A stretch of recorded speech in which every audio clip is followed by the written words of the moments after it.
पीकर जिनकी लाल सिखाएं, उगल रही सो लपट दिशाएं, जिनके सिंहनाद से सहमी धरती रही अभी तक डोल, कलम आज उनकी जय बोल। मैं धनबाद बोल रहा हूँ। आज मेरा जन्मदिन है। पूर्व में मैं मानभूम का एक सब डिवीज़न हुआ करता था। 1928 में पुराने धनबाद और चंदन क्यारी डिवीज़न को मिलाकर धनबाद बनाने का प्रस्ताव रखा गया था।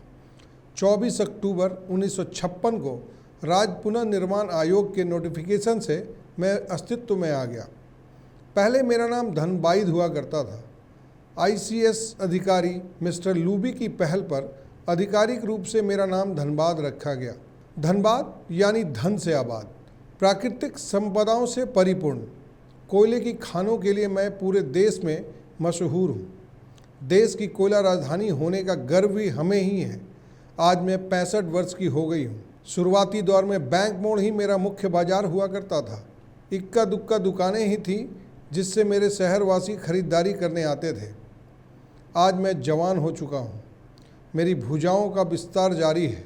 सड़कों का जाल मेरे सीने पर बिछा है। गगनचुम्बी इमारतों ने मेरी सूरत बदल दी है। महानगरों की तरह मैं निरंतर हो रहे अपने विकास पर इतरा रही हूँ। एक समय था जब हमारे शरीर पर माफियागिरी का काला धब्बा लग गया था, पर आज मेरी सूरत हर क्षेत्र में बदल रही है। हमारे युवाओं में देश को तरक्की की राह पर ले जाने की होड़ है। हमारे युवा साथी IAS और IPS बनकर देश की सेवा कर रहे हैं। जिस झरिया से हमारी पहचान काले हीरे की पूरे देश में थी, वहाँ की स्थितियाँ जरूर थोड़ी खराब हुई हैं। जमीन की आग और भूधसान से आम लोग परेशान हैं, लेकिन सुकून की बात है कि इन्हें भी प्रशासन सुरक्षित जगहों पर बसाने में लगा है। बेलगड़िया के मल्टी स्टोरेज भवनों में इन्हें बसाया जा रहा है।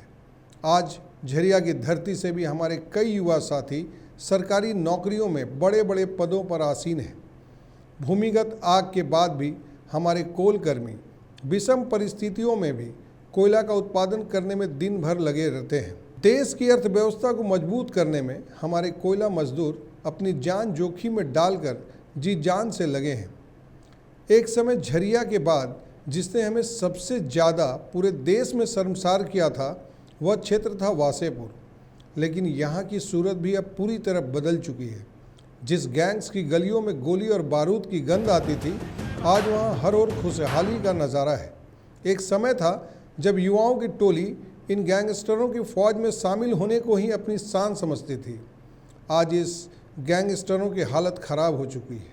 इन्हें वासेपुर के युवाओं का सहयोग नहीं मिल रहा है, क्योंकि यहाँ के युवा अब पढ़ रहे हैं, देश और वासेपुर का नाम रोशन कर रहे हैं। वासेपुर में एक समय था जब गैंगस्टरों के कारण यहाँ विकास का काम अवरुद्ध हुआ था। आज हर ओर विकास की गंगा बह रही है। बैंक की शाखाएं खुल रही हैं, सड़कों का जाल बिछ रहा है, पानी की बड़ी बड़ी टंकियां बन रही हैं। ऊंची ऊंची इमारतों ने इसकी खूबसूरती में चार चांद लगा दिया है। महिलाएं स्वरोजगार से जुड़ रही हैं। जैसा कि मैंने पहले कहा था कि हम हर क्षेत्र में विकास कर रहे हैं, बात हेल्थ सेक्टर की हो या पठन पाठन की।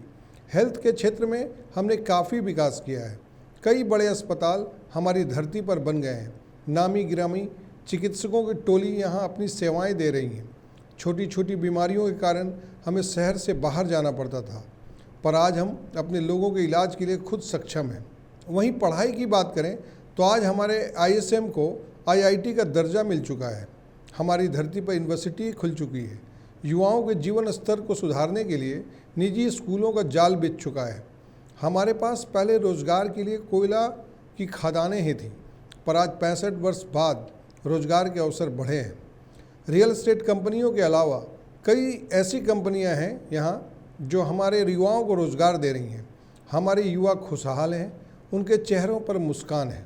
खदानों के अलावा हमारे पास अनेक पर्यटक स्थल हैं जो पर्यटकों को अपनी ओर खींचते हैं।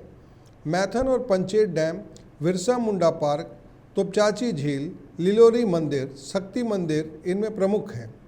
हम निरंतर आगे बढ़ेंगे। इसी कामना के साथ सारे धनबाद वासियों को धन्यवाद, जिन्होंने मेरे जन्मदिन को खास बना दिया।